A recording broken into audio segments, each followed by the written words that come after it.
Hey guys, Mr. Xeon here. In this video, I'm going over the process of making a squid. That isn't the squid that I'm making. The one that will come out at the end of this video will look a little bit more impressive. So we start out setting up the file structure, of course. It's always good to have that set up. Go ahead and add a circle, 8 vertices, drag it over, put a mirror. Looking at a reference image is just to kind of inspire me, not so much to duplicate it, but at least a general idea to get me started. The music that's playing is Infected Mushrooms, Army of Mushrooms CD. Definitely worth a read. I've been pretty excited about it lately. So we're getting to work here. Using the ray and the mirror, I'm able to reduce the work down to half.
When it comes to moving one edge between another edge, or when it comes to moving one edge between two other edges, nothing works better than using the good old classic edge slide with Control E. It's one that you see me using quite a bit, just throwing that in there.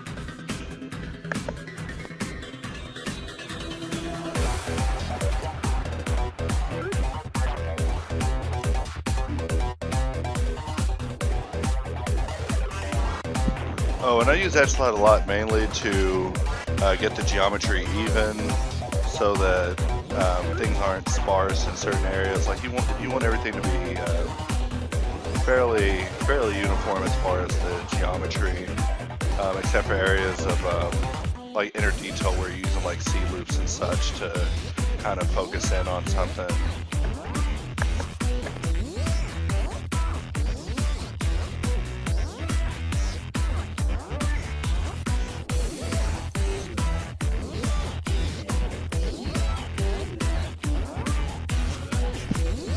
Right here I'm setting up its origin point and putting in a curve, turning off this junk, and setting the rotation point to the 3D cursor by pressing period, and making the array fit to the curve.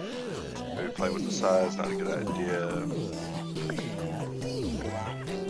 When it comes to making an object deformed by a curve, you can always go into the modifiers and just add the curve modifier to it, or you can just select the object first, then the curve, and press Control P and choose Curve Deform, and it'll automatically add the modifier.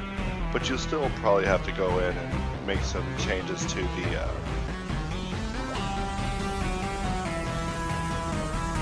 the axis that it's deforming on, since it does have a tendency to always go with the wrong one, or at least in my luck it does.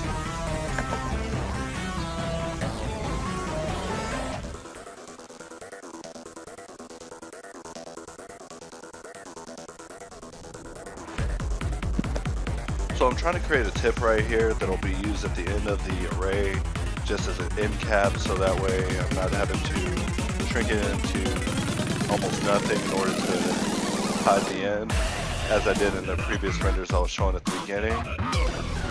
So this one I'm hoping is the more refined version. The main focus of this is the materials and the material nodes that I use. A lot of people are moving over to the cycles compositing now, with all of its shiny new features and goodness. However, for me, I still feel that a firm mastery of the internal is needed, at least to truly master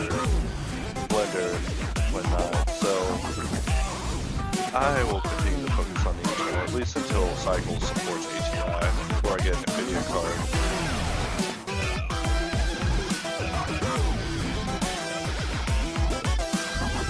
One of the hardest things in this video was to modify the curve where the tentacle would deform right, but it wouldn't pinch the inside areas too much, making it look horrible.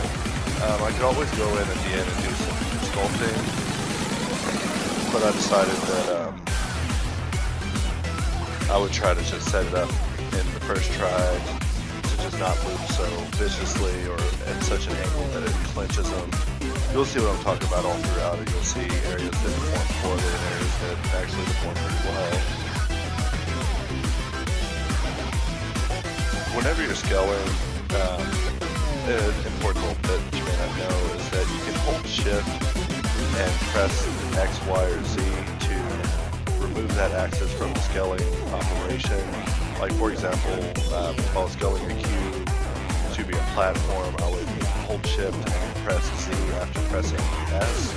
So that way I'd be able to scale it out and it not increase on the Z axis. So that's just an important tip.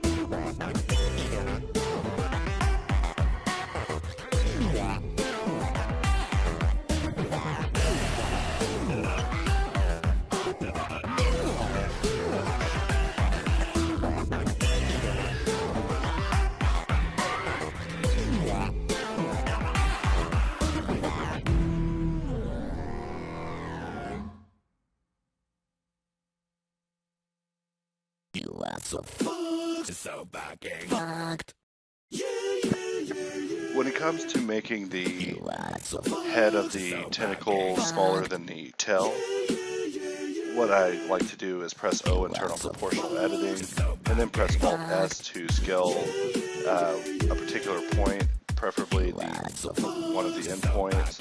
And from there, by adjusting the fall off, I can choose how much of the neighboring vertices are affected by the scale operation, which is how I'm getting it to swell and scale in.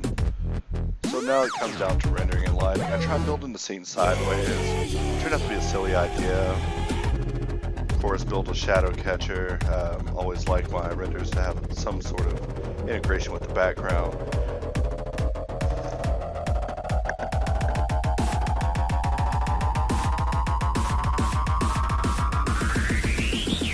So you notice in the render that there's holes all over it. It's a pain that I did not remember to scale those in when they were small. I ended up having to go back in far later and do it. As you'll see me make additional work for myself. So now I'm putting in an area light, lowering the distance so it doesn't blow out the image, raising the samples. And all I'm going for is just a nice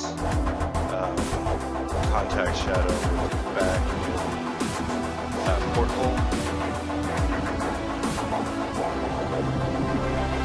The sun lamp's purpose is to give a hard shadow against the background, so that way there's a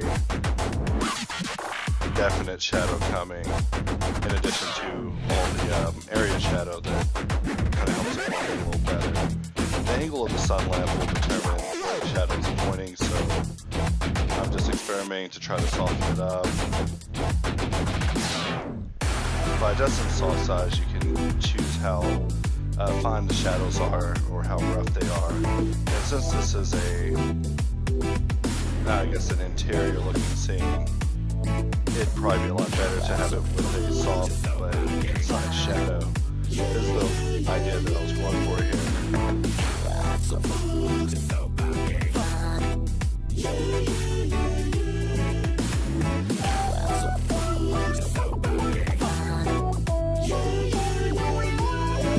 I'm not sure why the head was why the tail was so big and not the opposite end, but I assumed that it had something to do with the fact that I had a bunch of modifiers on and had modified the rotation and maybe didn't apply it or something. But the correction was fairly easy. Just put that at the end and merge diverts. When it comes to merging, you can press Alt-M every single time you select 2 to merge, or you can just select 2, press Alt-M, then press Shift-R on all the ones that you select after that, and it'll just repeat the last operation. I use repeat quite a bit.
So the goal here is to have one window that's a 3D view, one window that's de-rendered, and another one that will be the node editor where I will try to set up a series of textures to try to make this look a lot more interesting.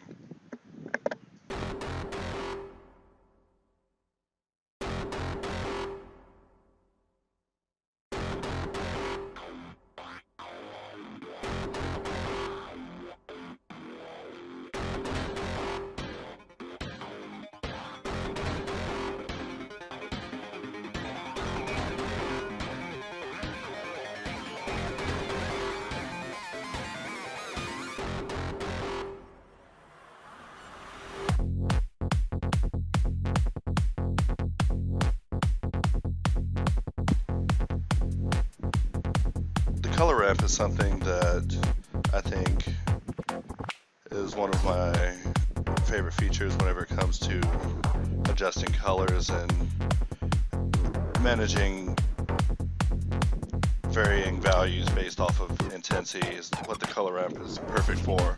I wasn't aware that you could actually use alpha and assign it to a 3D color ramp until this moment in which I was actually setting it up. Like I'd done a couple of tests before in which I was practicing, but I didn't know that. Whenever it comes to layering the values on top of each other, add and multiply are two of the ones that you would more likely use the most. However, I tend to lean more towards screen instead of add, since screen seems to handle ultra values a little bit better and not blow out the image so readily.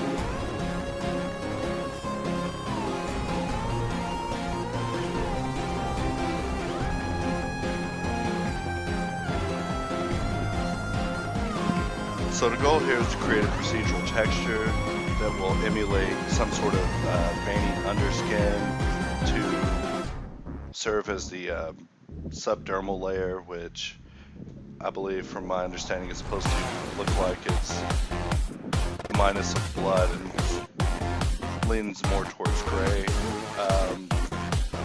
But I'm trying to get a nice pattern here for the veins with the Voronoi texture that I'm putting in it, and keep in mind that all of these renders that you're seeing are to create materials that will all be layered on top of each other. So by themselves they may look a little weird, but in conjunction they will definitely get a lot more interesting. Whenever the SSS is added in, that's when these things will certainly begin to look a lot more interesting. However, the render time will definitely increase as well. In fact, at this point, this is when the render time extreme and I had to begin adjusting the settings, of course, turn down the resolution to half, use simplify because you can limit the subdivisions of the AO and the SSS, and even still use those features. So those are useful whenever it comes to just real quickly converting the scene into something that you can use for test renders without having to go in and modify too many things.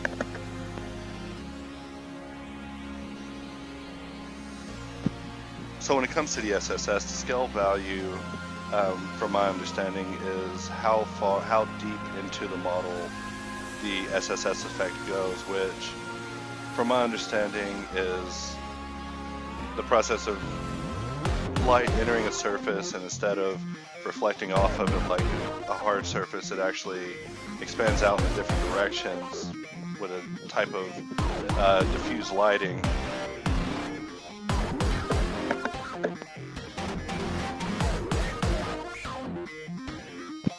So whenever I'm setting this up, I use the rule of halves. I'll put in a value, and then I'll use the same value and then divide it by 2, and just cut it in half and continue doing that until it gets more manageable, and then from there fine-tune the value. And this is a lot better in my opinion than just yanking values around. So the goal in this one is to create a backscatter. So I set the RGB radius to have red as the attack color that's going to be bleeding in, and as you see the effects on the outside, the translucency shows up well. However, the tail is showing a little strong, so we'll cut those values down. And now it's becoming a lot better. And with this layered over all the rest of the layers, it will have a real nice effect and give it a organic type of shading instead of something that is so hard, like what you get whenever you use just a single shader by itself.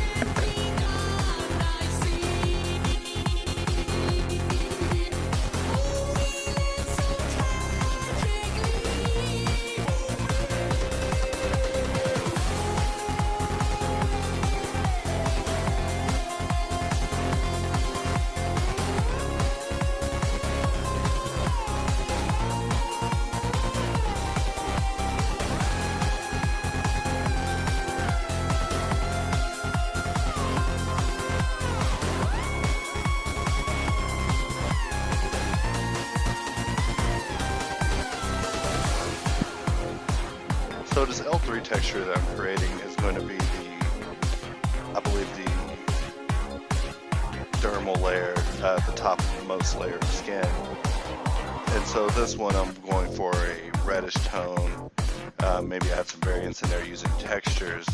I lean real high towards the procedurals in here. However, I do quite a bit of texture painting, and the procedurals do a real good job of giving me a good starter texture that I can multiply against cavity maps and create something that would normally take a lot more work and maybe a lot of pattern brushes and GIMP, and reduce that to a minimal amount of work. So on this one I set the color to blue to try to experiment and see what I can get here, and so that gives me a real soft, organic, fleshy looking object. Of course, the specularity on all these layers are being turned off because I'll be creating layers that will individually handle the specularity later.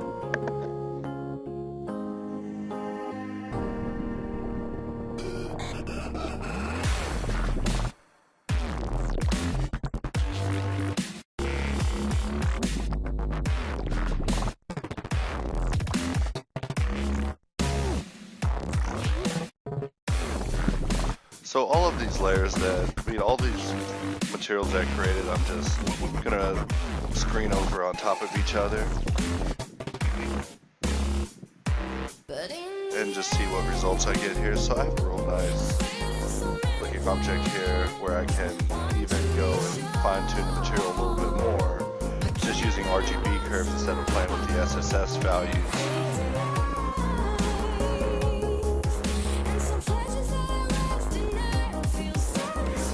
That I have quite a bit of versatility just between each node, and just tweaking the values around, re-rendering, I can find out what affects what and just fine-tune everything to perfection, as well as being able to just remove the material from the object and just apply only the single material that I want to test and just run as being test members to fine tune if I need to test it in isolation. So this is the workflow that I've been using lately towards creating materials, and it's been working pretty nice. I've also come up with a system for handling reflections, which you'll see in this, where I just pretty much create some fake ones because the render times were getting ridiculous, and I just didn't want to add to that. So I use a lot of image-based reflections now, and it does the job.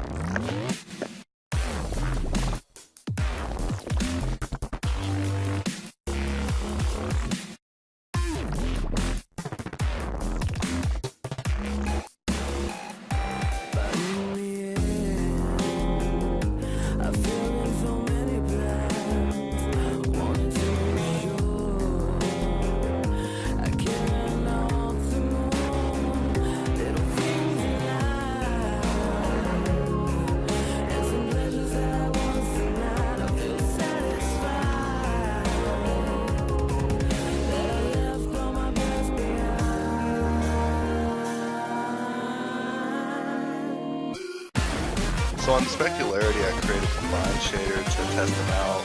I say to test it out because I realized that I can't use nodeception in Blender by putting node setups within node setups for the material nodes, or at least for the Blender internal. I can't do it like I would have normally in Cycles. I just didn't want to figure it out, so I just bring that in. In the original renders that you saw, I actually created render layers that use just a specular combined shader, and from there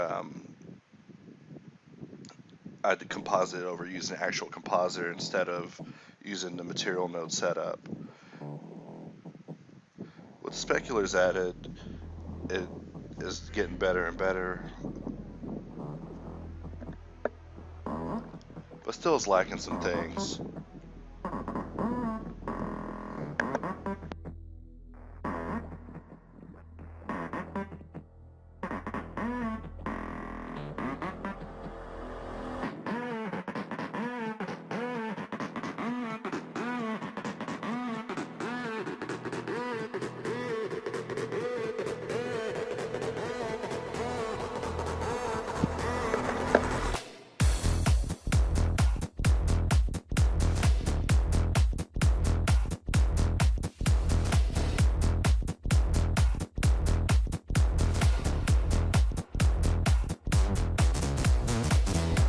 So UV unwrapping this thing was a bit of a pain. Since I had applied the modifiers prematurely, like I had mentioned earlier, I ended up creating a large monstrosity of a mess to have to manage and UV unwrap while still trying to keep everything uniform and fitting in the shape of a square. So I tried a couple of things. I noticed in another video that there is a feature now in Blender where you can sync what you select in the UV editor with what you select in the 3D view, and that is kind of useful whenever it comes to dealing with these sort of things. What I'm doing right here is trying to expand my selection to select all of that without growing past that line. So what I'll do is Control plus and press minus, and right here I'm selecting only individual pieces of the mesh and then going back to UV editor and then moving them. However, I found that what this did was select the vertices of the other mesh right next to it. It was making it stretch them the wrong way. So by turning off the sync 3D view mesh selection, I managed to get around that. So I'm trying to lay it out here, get something decent happening. Not working.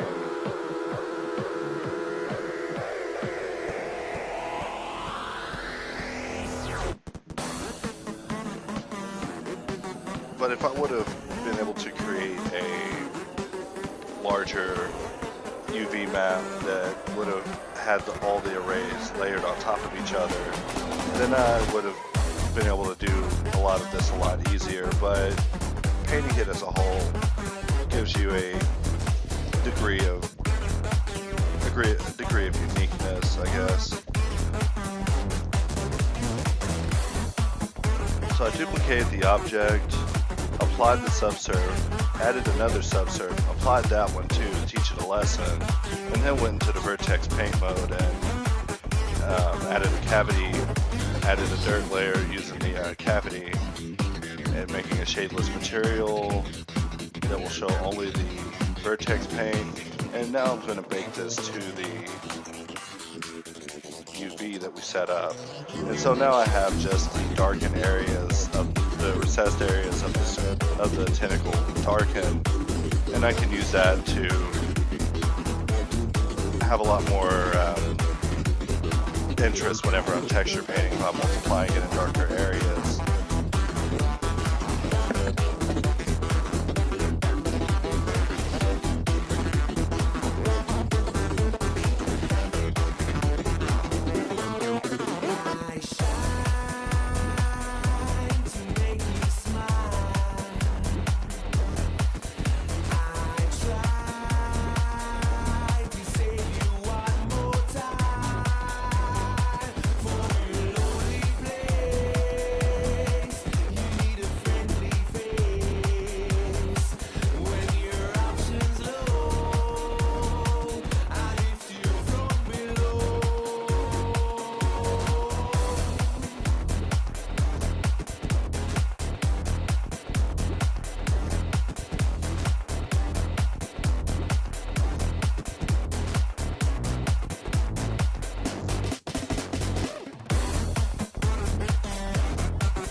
So by applying a bunch of materials to certain areas and making them shadeless, I can bake them out without them being affected by shadow and ambient occlusion information whenever it's rendered out, which is what happens if you don't make the material shadeless.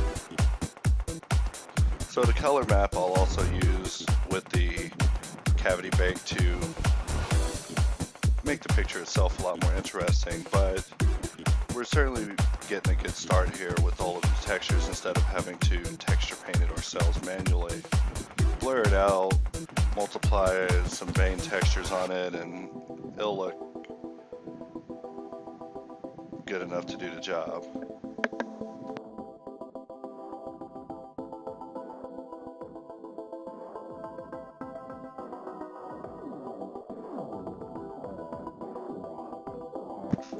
For some reason I had this brilliant idea that if I put a shadeless node at the very front of all the nodes of the combined skin shader for this tentacle and rendered that out, that I would have the SSS layers baked to a shadeless material. But that is wishful thinking. As you can see here, it did not work.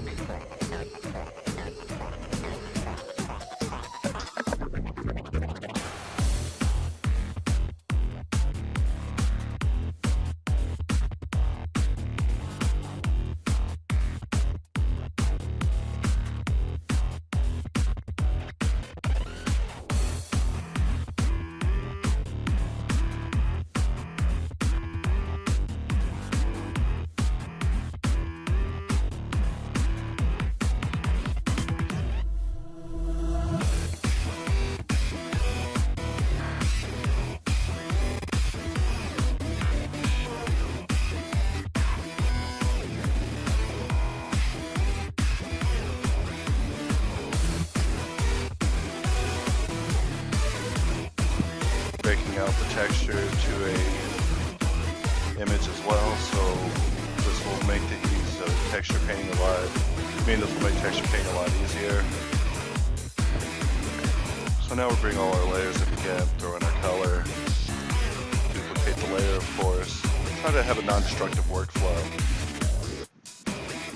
Select all the edges with the magic wand, feather it out, delete it, realize there's no alpha, add an alpha, then delete it. Blur it. That didn't blur right. Blur it again, teach a lesson. There we go.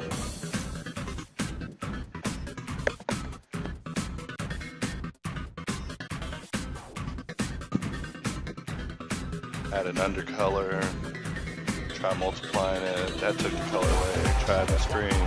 That looks ridiculous. Add an overlay. I don't know what's going on here. For some reason, GIMP would let me drag the items up and down. What the hell's wrong with this program? And I just take a brush with a low opacity and begin painting in some layers. On this one, I'm not so much painting as much as modifying the color layer by just erasing certain areas and by just changing up the brushes and the opacity and the size and just brushing around randomly. I ended up with a pretty decent texture, adding some random plot variation.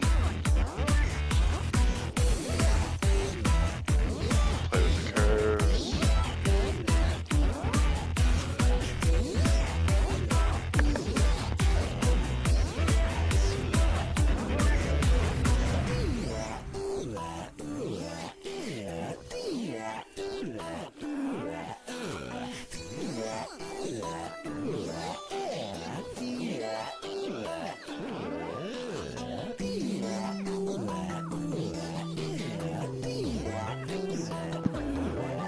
So in retrospect, I realized that I retardedly brought in the cavity layer and set it offset from the rest of the layers, and I'm doing all this work to make it fit, and still am oblivious to the fact that the texture looks completely wrong. And unfortunately, I continue like this and even save out images as this, with them being completely wrong. And I wondered for a while why the renders began looking retarded for a moment.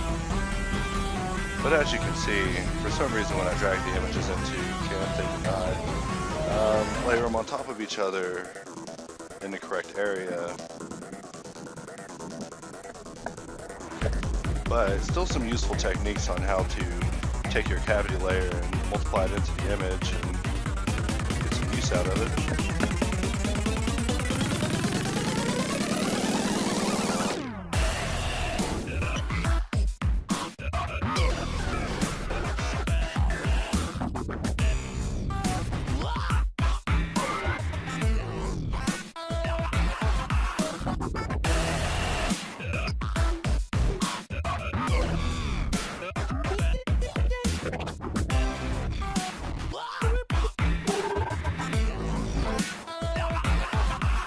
Right here I'm trying to remove all the pink tips and just leave only the white on this layer. That was another good thing about setting the color layer to be just solid colors, is that I pretty much have this sort of ID mask system for the 2D editing where I can just blur it out, screen on top. I think this is the point when I realized that there's something wrong here. Yeah, there's definitely something very wrong here, I'm beginning to realize.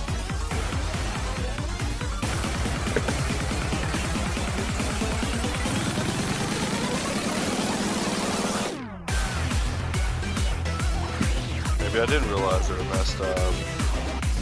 Or maybe I'm just eager to see what it looks like. I don't remember what I was thinking at this point.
So I tried correcting it, but I realized that the veins just do not go over the layer. I decided that maybe I could make a copy of this selection and then make a layer of it, delete everything except for that,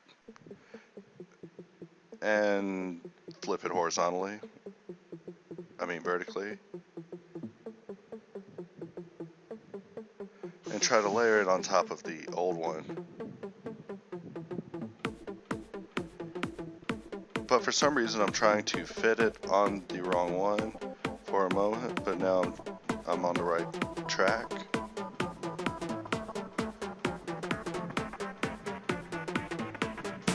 So I try using the distortion tool to make it fit. And since there's no transparency while you're modifying it, I realized that this would be a fruitless endeavor. So in the end, I resort to one of my favorite techniques of editing, and that is the clone brush. But first I gotta solve this boundary problem and expand the boundaries. Why are there boundaries? There we go, now I'll clone it. And it still looks like a mistake, but at least it looks like a well covered up mistake. Save out these images.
So now it comes to the point where I make the fake reflections.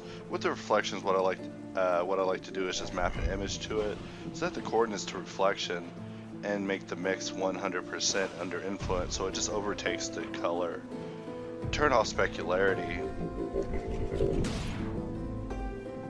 And now I'm trying to add it to the overall layering setup. So adding in new nodes is a snap. You just pull the old node out, plug it into that one, and just interject it into the conveyor line that you have going. And lo and behold, now we have something that's looking a lot better. However, it's too shiny. So what I found was that if I go into the ramp and put a ramp shader on the material, I can have it go from the normals radiating out black, and that would pretty much remove the reflection from the center of the sphere, of the material sphere that you see, so it's an outer reflection. The goal here is to make it emulate a type of Fresnel effect without being computationally expensive, and now we see that with it being controlled, it looks a lot better. At this point, I was pretty pleased with the render and wanted to just fine tune it and see where I could go with it.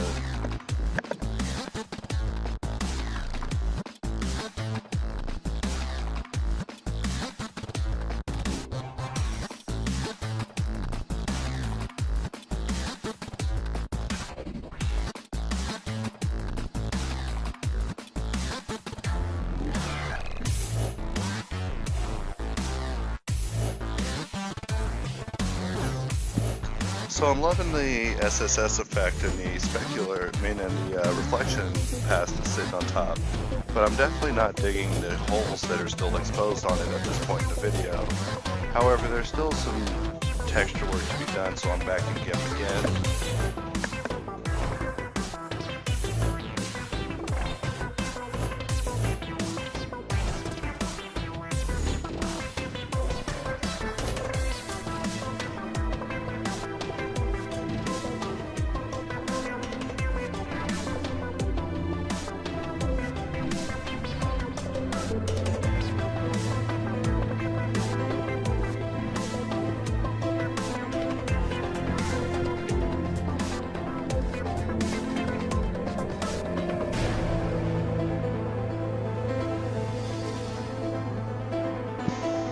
I'm overlaying the image that I created that was of a blurred color map with a low intensity on the dermal layer, and on the epidermal.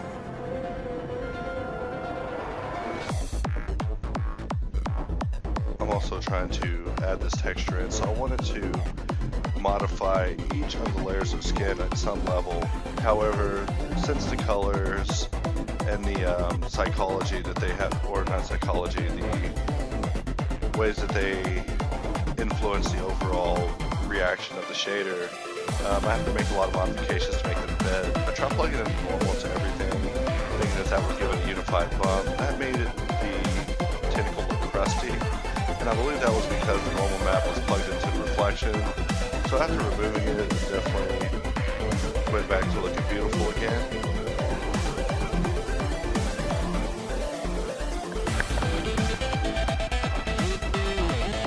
I decided to change out the image, pick something that probably work a lot better. I realized that if you turn down the intensity on the material, that'll also turn off everything on the material itself, which I did not know, but it actually stopped me for a minute when I was actually making the original recording.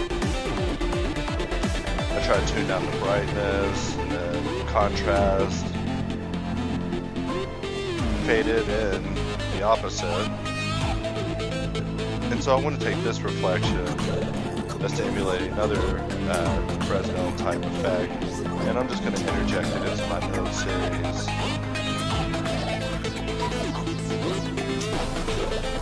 And that's what it looks like alone. Like a tentacle in church. A lot of reflections.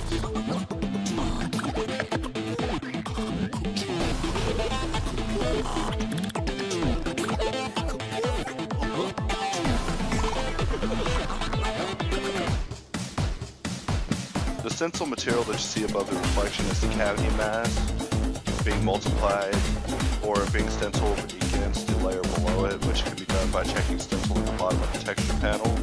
And the stencil will make it pretty much cut out the layers all below it, so it's good for adding variation to renders as well.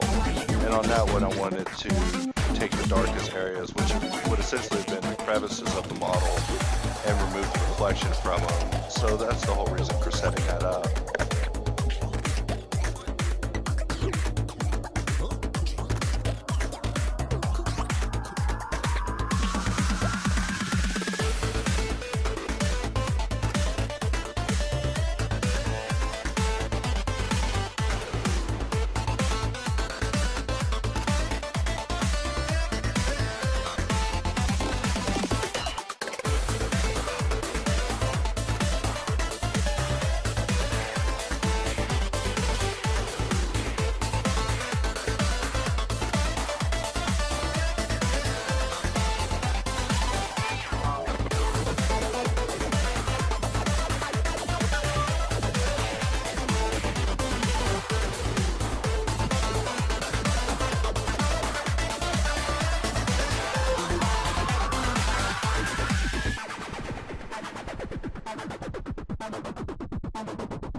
So in this video, I mainly focused on creating a skin-like texture for an octopus tentacle.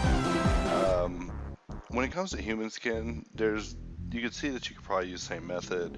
In fact, to the triple layer method that I'm using in this video is actually from Pixelvore, Max, and Ben Simmons, who all have blogs and tutorial posts on the internet talking about their own endeavors with the SSS system in Blender and trying to get it to make a realistic person. So if you're looking for this type of material but focused on a human, then I might be doing a video on that later. I'm actually doing this on another model as well.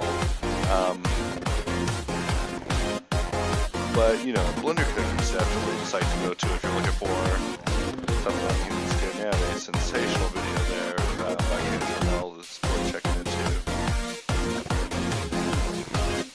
So I added a Trident. Just look up a picture on the internet. Just look at the shape, I guess.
As you can see, the Trident here is pretty basic. Whenever it comes to modeling things, you know, the workflow is pretty much model what you see and try to keep the geometry flowing and make it wave while obtaining the form with the most minimal amount possible, as well as having UV unwrapping and deformation in mind. So whenever it comes to these sort of things, you know, there's not really a whole lot to explain in modeling as you see the method I'm using. Just trying to create some nice creases in it.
When modeling, I can't resist the urge to try to minimize the amount of work I have to do, except whenever it causes clipping from moving things around with the modifiers active. So I just undo all that. Maybe instead of cutting the work to a fourth, just cut it to half.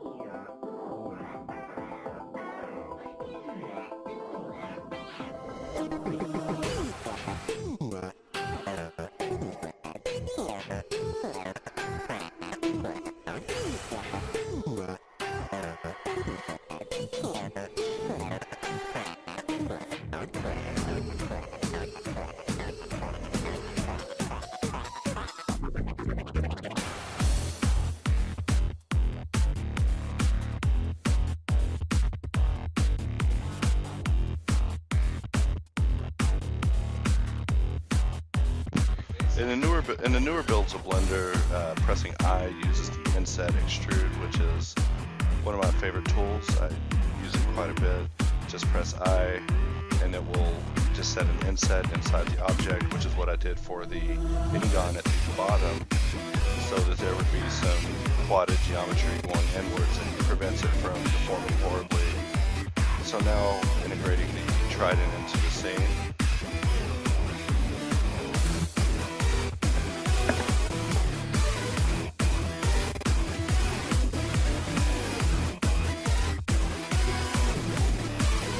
In the outliner, next to all the objects, you see that there's an eyeball, arrow, and a camera.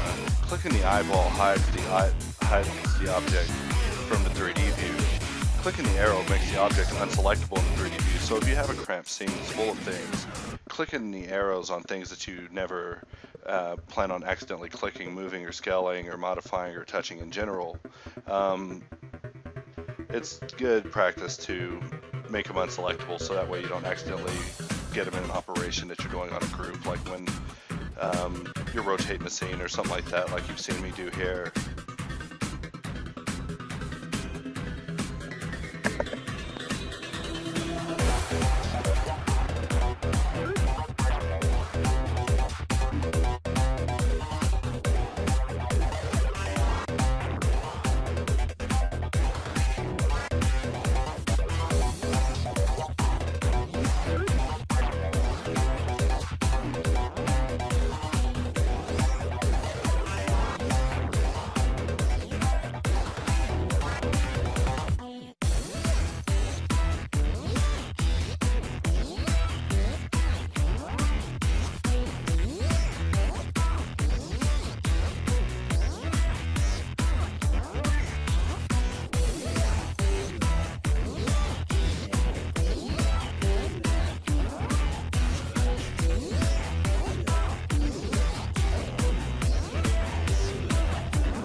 I tried playing with tangent shading on the material. It didn't work out to try to give the metal and anisotropic kind of look, but it's something I'll have to spend a little bit more time experimenting with. At the time of recording, I just didn't feel like figuring it all out, but I'm just trying to give a more interesting texture to the Trident instead of just having it as a bland, reflective, brand new, fresh out the box, ready to give to Poseidon for his birthday Trident.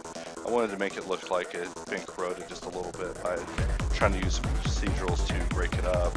Also take a CG texture I found on their site and map that to the UVs, so that way it'll have a little bit of variation.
So I'll take a break here and start off with part 2.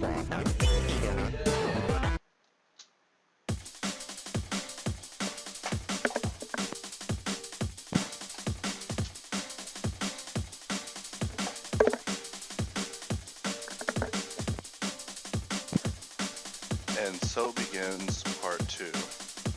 So we pick up from where we left off, and that was rendering out the material for the Trident. The music playing in the background is Net Sky, Assorted Songs.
Whenever it comes to the compositing, I like to set up render passes as well as adding additional passes. The object index pass allows you to assign a pass index and then use the compositor to generate a mask where it shows only that. So I got it set up for the Trident as well as the tentacle, and that way I can just do some focused compositing. Now I set up a new layout, throw in my viewer, got my picture here, looking pretty good, but a some corrections will definitely take it a little bit further.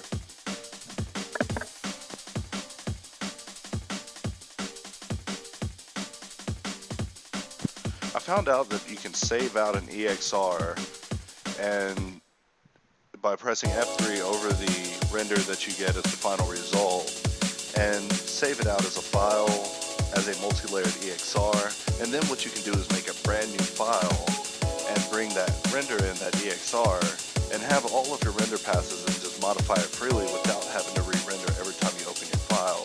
So it's like having a render just sitting there. So that's what I did right here. And now if I open Blender, I can just begin modifying this image without having to render it over and over, because there's one thing I hate, it's rendering. I love watching it come out, but I hate waiting for it. Now I'm messing with my paths indexes. The split viewer node allows you to see 2 different phases in the socket inputs, as you can see here. So the ID mask is serving as a mask, so I can just use the RGB curve and just do some fine color editing to the overall tentacle as a whole without modifying anything else. So ID masks are a powerful tool whenever it comes to masking.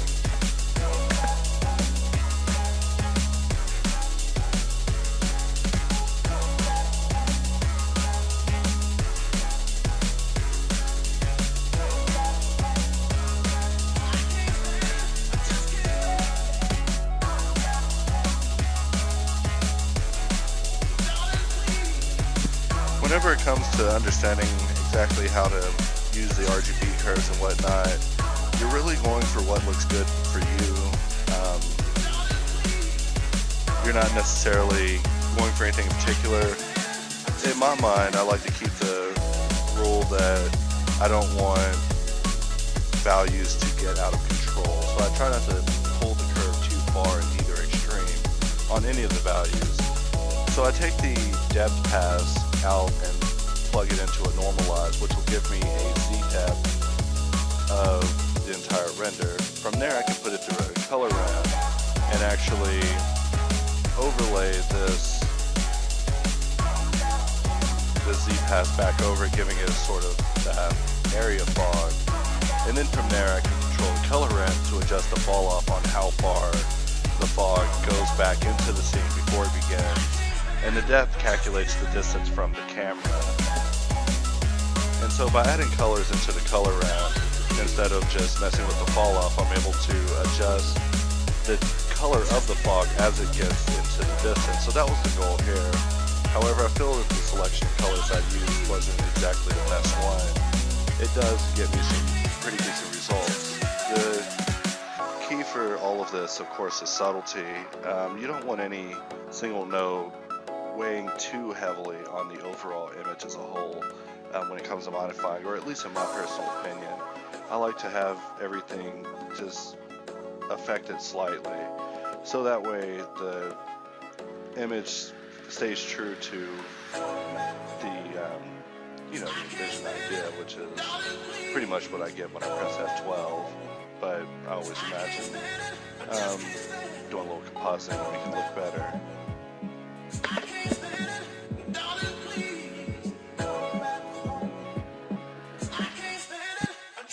Setting a defocus on top of all of this at the very end is the, I guess, the finishing touch, as well as, pulling an entry price and just adding a vignette to give a darkening on the edges, which will also give it a slightly nicer look. You just want the values to be a little richer, I guess, around the image to generate interest. However, it is definitely obvious that the focus is the tentacle and not the background or even the Trident itself.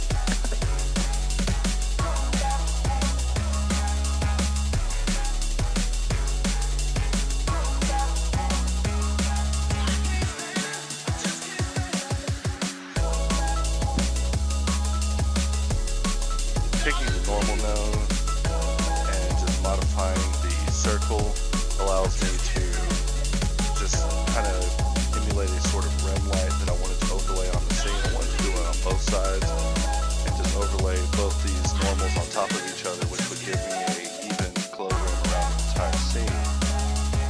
of course multiplying it against the mass that's of the tentacle itself, since there's a mass present, and voila. However, for some reason, no matter which one of the mathematical equations I went through, it just would not add them correctly. You see there on the multiply that it actually inversed it. I tried to invert the colors and play with it, it just did not work out. The globe, for some reason, was the opposite of where I specified on balls. So I just try playing around, seeing what kind of effects I got here. At this point, I don't even have an aim or a focus. I'm just going through the different operations to see what they do.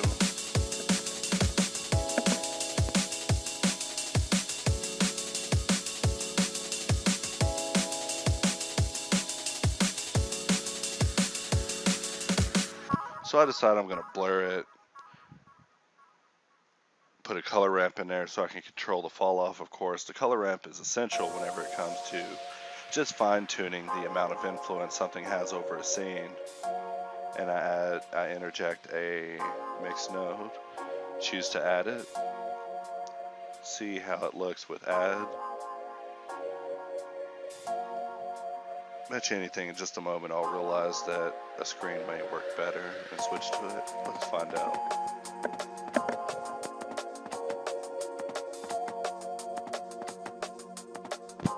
Oh look, I don't.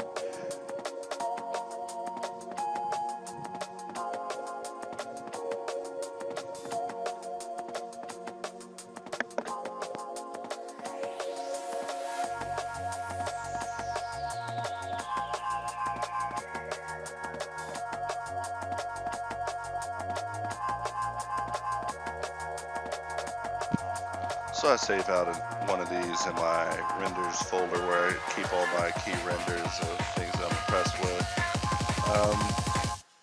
So that concludes the video.